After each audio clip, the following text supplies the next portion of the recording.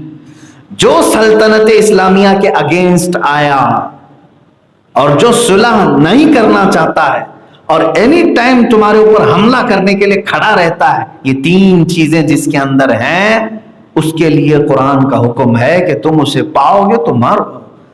میرے عزیزو, یہ کون سا نیا حکم تمہیں لگ رہا ہے؟ میں پوچھتا ہوں بارڈر پر کھڑے ہوئے ہمارے فوجیوں سے, بارڈر پر کھڑے ہوئے فوجیوں سے, سامنے دشمن ہے تمہارے, وہ صلح نہیں چاہتا ہے اور بندوق تانے ہوئے کھڑا ہے کہ تم اگر ابھی نظر آؤ گے تو اڑا دے گا, مار ڈالے گا.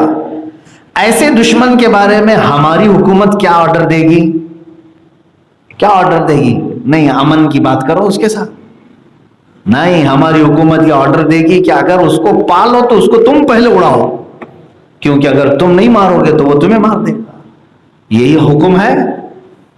اب میرے عزیزو, ان کٹرواد لوگوں کو یہ سمجھانے کی ضرورت ہے, قرآن کی آیتیں اس طرح سے کٹنگ کر کے نہ پیش کرو, پورا آگے پیچھے کا بھی پیش کرو.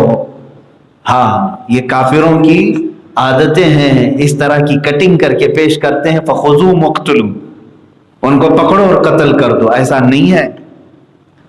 اور اسی سے لگے میں یہ بھی کہہ دیتا ہوں کہ ہماری تقریروں کو بھی کٹنگ کر کے مت پیش کرو, جو ہے آگے پیچھے کی پوری بات پیش کرو. چھوٹی سی بات پیش کر دینا اور پھر لوگوں کو گمراہ کرنا, یہ بھی ایک خیانت ہے میرے سے, خیانت ہے. کسی ویڈیو کو بھی پیش کرنا ہے تو پوری پیش کرو, میوٹ کر کے کٹنگ کر کے مت پیش کرو, اس لیے کہ سامنے والے کے ذہن میں آپ پوری بات ڈالو امانت کے ساتھ. اس طرح کی حرکتوں سے جو ہے بہت سارے لوگوں کے ذہن خراب ہوتے ہیں اور وہ بدگمان ہوتے ہیں.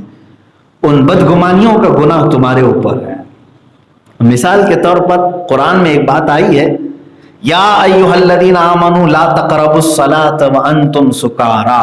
پوری آیت میں نے پڑھ دی, ترجمہ کرتا ہوں.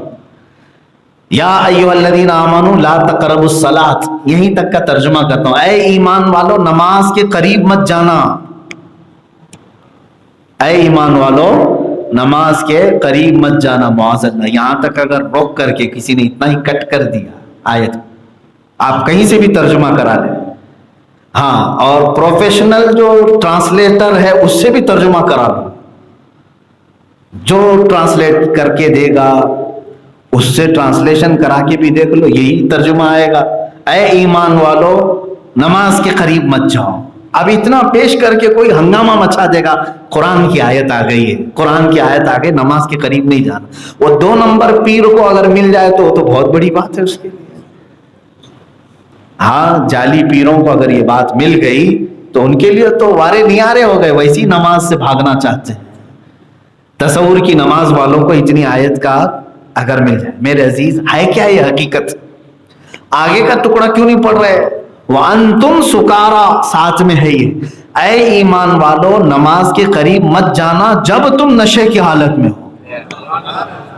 یہ ہے, جب نشے کی حالت میں ہو تو نماز کے قریب نہ جانا. اب وہ نشے کی حالت کو ہٹا دیے اور تم خالی جتنے مطلب کی بات ہے اتنا پیش کر دیا, اے ایمان والو نماز سے قریب مت جاؤ. معاذ اللہ رب العالمین, ایسی کٹنگ جائز نہیں ہے, اچھی کٹنگ کرنی چاہیے. بہرحال اب یہاں پر ہندوستان میں بھی ابھی جو معاملات چل رہے ہیں, ہندو سوامی پنڈت وہ کچھ اپنے ماننے والوں کو بھی اس طرح کی باتیں بتاتے ہیں, تو میرا ان کو ایک میسج ہے کہ وہ قرآن کو پوری طرح سے پڑھیں, اور جس کو دعوت دے رہے ہیں اس کو بھی کہیں کہ پورا آگے پیچھے کا پڑھ لیں, آگے پیچھے کا پڑھ لیں.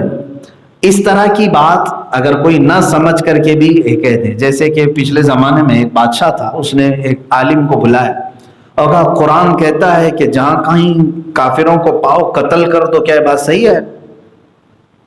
تو وہ چھوٹے مولوی صاحب تھے, انہوں نے کہا ہاں صحیح ہے, جہاں پائیں گے ہم قتل کر دیں گے. تو بادشاہ نے کہا آج تو میرا تسلط ہے, آج کہا ہاں اگر ہمارا آ جائے تو ہم قتل کریں گے سب کو۔ وہ مولوی صاحب نے اسی بات کہی تو بادشاہ نے کہا اٹھاؤ تلوار اور مارو اس کو، یہ جہاں جہاں ملے مسلمان قتل کرو۔ اس نے آرڈر دے دیا کہ مولوی صاحب کی ایک خطا، ایک غلطی تھی، انہوں نے کہا اگر ہماری حکومت آ گئی تو ہم ماریں گے، ایسا حکم نہیں ہے میرے عزیزو۔ تو جب انہوں نے ایسا جواب دیا تو بادشاہ مسلمانوں کا قتل شروع کر دیا، تقریباً 8 یا 10 ہزار لوگ قتل ہو گئے۔ تو جو ذمہ دار بڑے تھے علماء، انہوں نے پوچھا یہ ہو کیا رہا ہے، بادشاہ کو کیا پاگل پن سوار ہو گیا، کیوں ایسا، اچھا تو تھا۔ کہا نہیں، اس نے ایک مولوی صاحب سے مسئلہ پوچھا کہ قرآن کہتا ہے جہاں کافروں کو پاؤ قتل کر دو، کیا یہ صحیح ہے؟ تو مولوی صاحب نے کہا ہاں صحیح ہے، جہاں ہم پائیں گے قتل کریں گے۔ بادشاہ نے ان سے پوچھا پھر ابھی کیوں نہیں کرتے؟ کہا ابھی ہماری حکومت نہیں، جب آئے گی تب کریں گے۔ تو اسی بات پر بادشاہ برہم ہو کر کے سارے لوگوں کو پہلے ہی سے قتل کر رہا ہے۔ تب وہ ایک عالم ربانی، بڑے عالم دین تھے، وہ آئے بادشاہ کے پاس، کہا میں آپ سے بات کرنا چاہتا ہوں۔ کہا کیا بات ہے؟ جس بارے میں آپ نے اس مولوی صاحب سے پوچھا اور اتنے قتل کیا، آپ کو کیا سمجھ میں آئی؟ کہا کہ تمہارا قرآن کہہ رہا ہے کہ جہاں ہم جیسوں کو پاؤ قتل کر دو، میں مسلمان نہیں ہوں۔ تو اس عالم دین نے کہا نہ، ان کی خطا ہے، ان کی بھول ہے، وہ قرآن کو نہیں سمجھے، اور بیان کر دیا۔ یہی کٹنگ والوں کا حال ہوتا ہے، ویسے ہی بیان کر دیا۔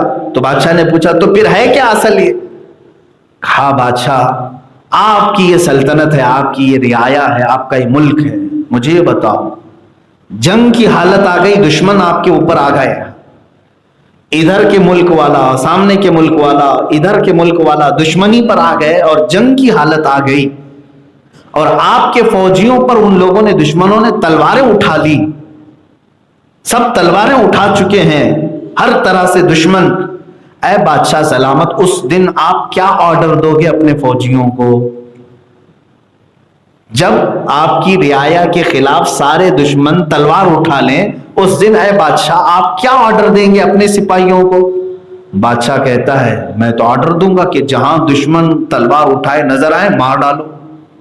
تو کہا یہی تو اسلام بھی کہہ رہا ہے، قرآن یہی کہہ رہا ہے کہ جب تم سے کوئی صلح نہ کرنا چاہے اور تلوار اٹھا لے اور مارنے پر آ جائے، تب قرآن کہتا ہے کہ سلطنت اسلامیہ کی حفاظت کے لیے تم اسے دور کر سکتے ہو، دفع کر سکتے ہو۔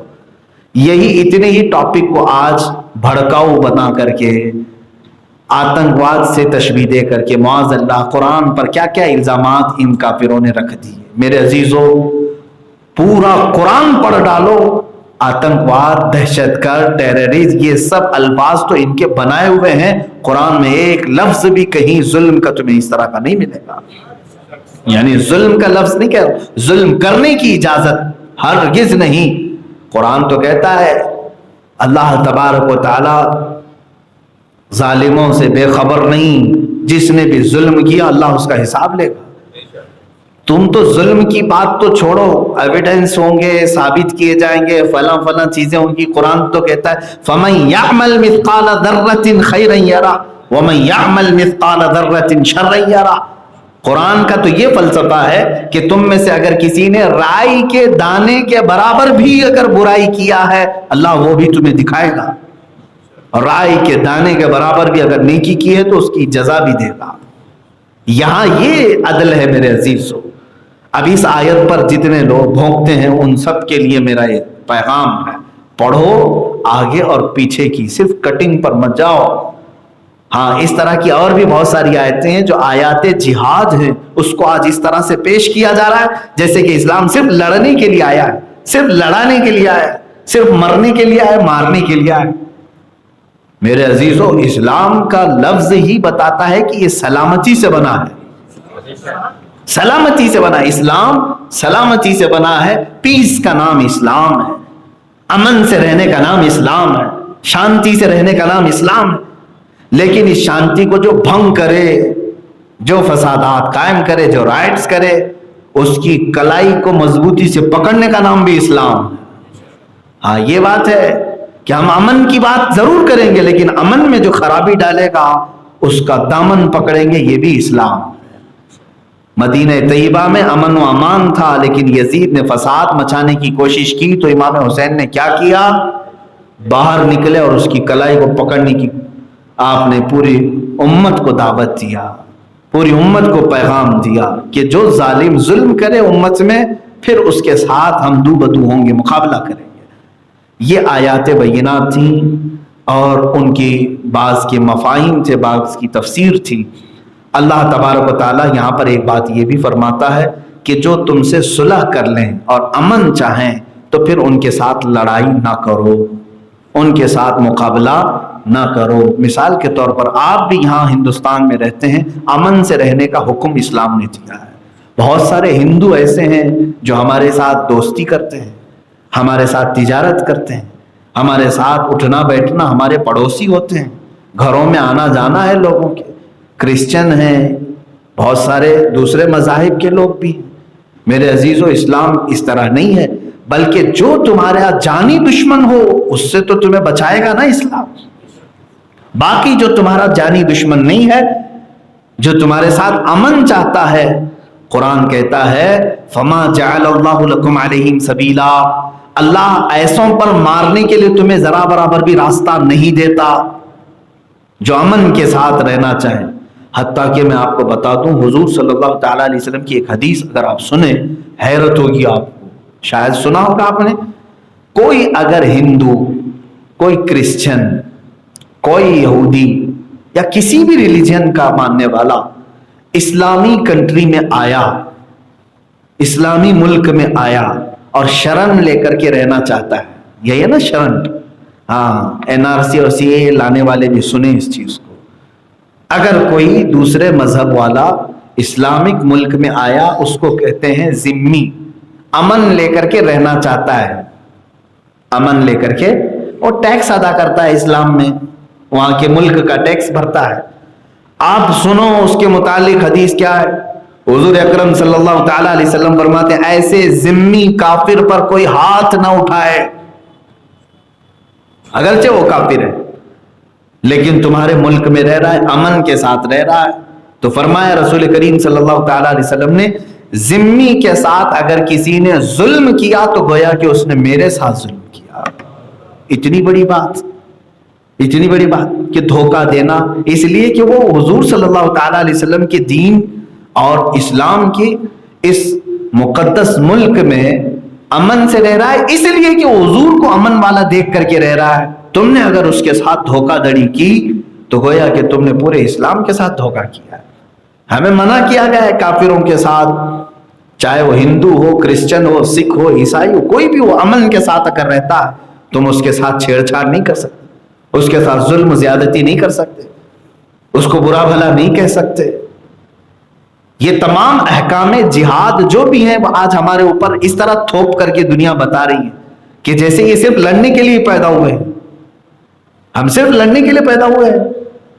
میرے عزیزو، ہم امن قائم کرنے کے لیے آئے، اسلام امن کی دعوت دینے کے لیے آیا ہے، لیکن جہاں فسادات ہوں گے وہاں سے فسادات کو ہم دور بھی کریں گے۔ اب اس کی مثال ایسی ہے، کسی ڈاکٹر کو آپ یہ کہیں گے یہ ہمیشہ چھری مارتا ہے، ہاں یہ ڈاکٹر جو ہے نا ہمیشہ چاقو مارتا ہے، یہ چاقو باز ڈاکٹر نہیں کہیں گے۔ کیوں؟ حالانکہ وہ چاقو مارتا ہے جب آپریشن کرتا ہے، جب پھوڑی ہو جائے تو اس کا جو بھی بلیڈ ہو، جو بھی لیزر ہو، اس سے نکالتا ہے، پھوڑی کو نکالتا ہے کہ نہیں نکالتا؟ لیکن اس کے اس کام کی وجہ سے اسے قاتل نہیں بولیں گے آپ، اس کو چاقو باز نہیں بولیں گے۔ میاں وہ تو تمہارے جسم کی اصلاح چاہتا ہے، ڈاکٹر تمہارے جسم کی اصلاح چاہتا ہے۔ اگر پھوڑی پھنسی اور خرابی آ گئی تو چاقو سے نکالتا ہے، اس کا مطلب یہ نہیں کہ وہ ظالم ہے، بلکہ وہ بھی تمہارے امن کے لیے کر رہا ہے۔ اگر وہ چھوڑ دے گا تو زہر پھیل جائے گا۔ میرے عزیز، اسلام اسی طرح سے اس وقت جب پھوڑیاں جگہ جگہ آ جائیں تو جہاد کا حکم دیتا ہے کہ پھوڑیاں کاٹو۔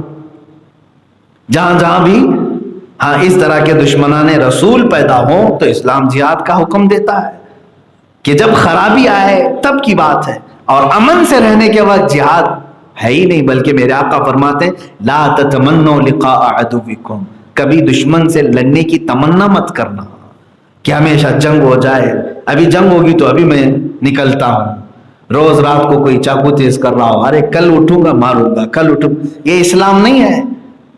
اسلام، حضور اکرم صلی اللہ علیہ وسلم نے منع فرمایا ہے کہ تمنا بھی مت کرنا لڑائی کی۔ ہاں اگر کوئی تمہارے اوپر جان پہ آ جائے اور اسلام پر آ جائے، بانی اسلام پہ آ جائے اور سلطنت اسلامیہ ہو، تب پھر جہاد کا حکم دیا جاتا ہے، ایسے نہیں۔ اس کے شرائط ہیں، بہت سارے شرائط۔ اپنے جسم پر بم باندھ کر کے اگر پاکستان کے کچھ لشکر طیبہ والے، جیش محمد والے اڑا دیتے ہوں اور اس کو جہاد کہتے ہوں، تو یہ جہاد ہے ہی نہیں۔ جہاد کو یہ ناپاک کرنے کی سازش ہے، جہاد اس کو کہتے ہیں۔ ارے ناحق بچوں کو اڑا دیا، عورتوں کو اڑا دیا، جہاد ایسا ہوتا ہے؟ اللہ کے نبی صلی اللہ تعالیٰ علیہ وسلم جب جہاد میں صحابہ کو بھیجتے بھی تھے تو یہ وصیت کرتے تھے کہ جس قوم میں تم جا رہے ہو وہاں کے درختوں کے پتے تک نہ اکھاڑنا، بچوں کو نہ چھونا، عورتوں کے ساتھ مقابلہ نہ کرنا، بوڑھوں کو نہ پکڑنا، جو تمہارے اوپر تلوار اٹھائے اسی کے ساتھ لڑائی کرنا۔ یہ جہاد کے احکام تھے، یہ نہیں کہ جس جگہ اتر گئے اور بم سے پورا خراب کر دیا، جو امریکہ بھی کر رہا ہے، یورپ بھی کر رہا ہے، سارے لوگ کر رہے ہیں۔ یہی اصل حقیقی آتنکواد ہے، وہی ٹیررزم کو پھیلا رہے ہیں۔ اللہ رب العزت ان کی دہشت گردی سے ہمیں بچائے۔ اب خلاصہ میری تفسیر کا یہی ہے کہ 2 آیتوں میں اللہ نے فرمایا کہ اللہ ان کو تمہارے اوپر تسلط نہیں دیتا، دشمنوں کو تمہارے اوپر تسلط نہیں دیتا اس وقت تک جب تک کہ تمہارے ہی اندر کا کوئی آدمی ان کا ساتھ نہ دے دے۔ یعنی مسلمان ہی مسلمان کو پکڑانے کی کوشش کرتا ہے۔ قرآن کی روح کے حساب سے اللہ تعالیٰ نے دوسروں کو تمہارے اوپر قبضہ اور اختیار نہیں دیا۔ دوسری چیز یہ ہے کہ جب وہ امن اور صلح کی بات کرے تو تمہیں لڑائی کرنے کا آرڈر، حکم نہیں دیا گیا۔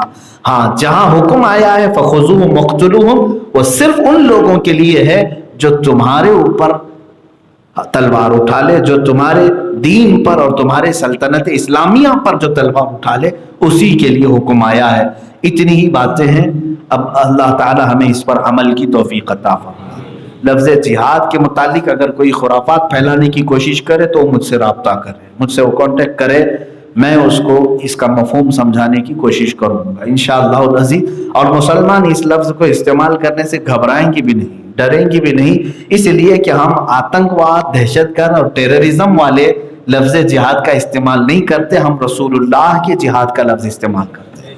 میرے آقا صلی اللہ علیہ وسلم اور صحابہ نے جو کیا اس لفظ کو ہم استعمال کرتے ہیں کہ خرابی اور آتنک کے خلاف کھڑے ہونے کا نام جہاد ہے، ٹیررزم کے خلاف کھڑے ہونے کا نام جہاد ہے، فسادات کے خلاف کھڑے ہونے کا نام جہاد ہے۔ اللہ تعالیٰ اسی جہاد پر ہمیں قائم رکھے۔ رب تبارک و تعالیٰ کہنے سننے سے زیادہ عمل کی توفیق عطا فرمائے۔ آپ تمامی حضرات کو یہ بات بھی میں عرض کر دوں کہ آج بحمدہ تعالیٰ بکرم مصطفیٰ صلی اللہ تعالیٰ علیہ وسلم فقیر قادری مرکز اہل سنت بریلی شریف حاضر ہوا۔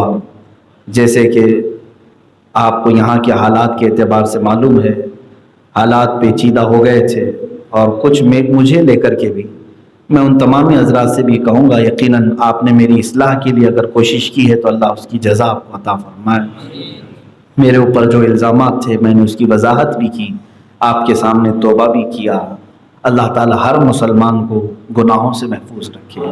ایک بات میں بتا دوں میرے عزیزوں، میں بھی انسان ہوں، فرشتہ نہیں، خطائیں ممکن ہیں، اور حدیث پاک میں ہے ان بنی آدم خطاؤن وخیر الخطائین التوابون۔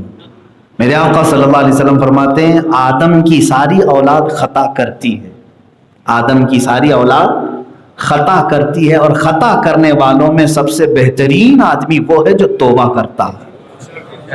خطا کرنے والوں میں بہترین کون ہے؟ جو توبہ کرتا ہے، اور توبہ اللہ تبارک و تعالیٰ کو پسند ہے۔ اللہ تعالیٰ فرماتا ہے ان اللہ یحب التوابین ویحب المتطہرین۔ قرآن یہ کہتا ہے بے شک اللہ توبہ کرنے والوں کو پسند کرتا ہے اور پاک رہنے والوں کو پسند کرتا ہے۔ ہمیشہ توبہ کرے۔ میرے آقا صلی اللہ تعالیٰ علیہ وسلم استغفار کثرت سے فرمایا کرتے تھے۔ مجھے احساس ہے کہ ہمارے بڑے حضرات نے، ذمہ داروں نے میری کچھ گرفت کی تھی، وہ چاہے میری غلطیاں ہوں یا بھول ہو، جو بھی ہو، کچھ تو اس میں جو بھی چیزیں تھی حقیقت حال کے خلاف تھیں، پھر بھی میں اللہ تعالیٰ کو گواہ، اللہ تبارک تعالیٰ کو گواہ بنا کر سب کے سامنے میں نے توبہ بھی کی تھی، اور آپ سب کو بھی کرایا تھا، آپ گواہ ہیں اس چیز کے۔ پھر توبہ کریں، بار بار توبہ کریں، معلوم نہیں ہے کون سی رات ہماری آخری ہے۔ استغفر اللہ ربی من کل ذنب واتوب الیہ، لا الہ الا اللہ محمد الرسول اللہ صلی اللہ تعالی علیہ وسلم۔ اور ایک بات یاد رکھ لیں، حدیث پاک میں بھی ہے، توبہ کرنے کے بعد اگر کسی نے اس کے پرانی خطا کو یاد دلا کر اسے تانا مارا تو اللہ رب العزت کے جلال کو اس نے دعوت دیا، اور اللہ رب العزت اسے اس مقام پر پہنچا دے گا جہاں وہ تھا، یعنی اس گناہ میں تم مبتلا ہو جاؤ گے۔ حدیث پاک میں یہ بھی ملتا ہے، ایک صحابیہ ان سے خطا ہو گئی تھی، سنسار کرنے کا حکم ہوا، پتھروں سے مارنے کا حکم، انہیں پتھروں سے مار دیا گیا۔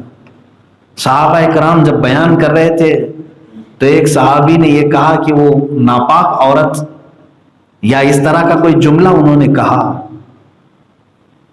جو بھی تھا وہ جملہ، ایسا ایک جملہ ان صحابی سے نکلا جس پر پتھر مار رہے تھے، اس کا ناپاک خون، ناپاک عورت نہیں معاذ اللہ، ناپاک خون میرے اوپر لگا۔